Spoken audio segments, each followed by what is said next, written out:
Hi, I'm Debbie with Spring Hill, and today we're going to take the mystery out of deadheading. Now, deadheading is exactly how it sounds. It's just taking off old blooms in the middle of your blooming season to encourage new blooms. Now, that's different from pruning, which we'll cover in a separate video. Now, there are a few different ways to deadhead.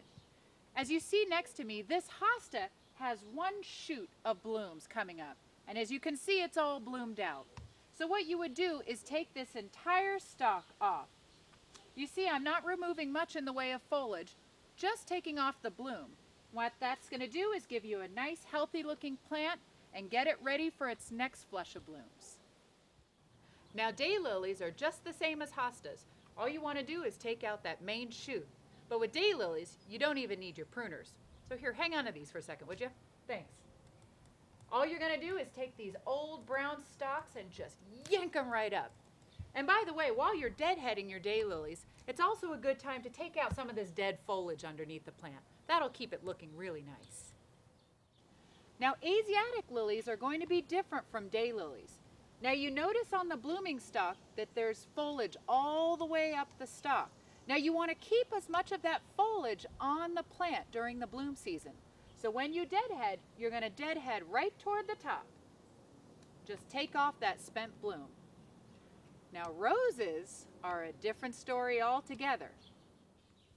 Now, I love my lavender latex and cloth gloves, but these are not the gloves for pruning roses. You need to protect your hands from the thorns.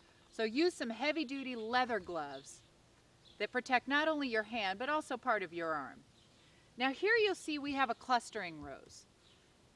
Now on a floribunda or a climber, when you have these clusters, it's always the center bloom that blooms first. So you want to take that center bloom when it's finished and just snip that right out. And what's that's going to do is encourage the rest of the cluster to continue blooming. Now the rule of thumb when deadheading roses is you want to deadhead down to the first 5 leaflet leaves. So here you have 1, 2, 3, 4, 5.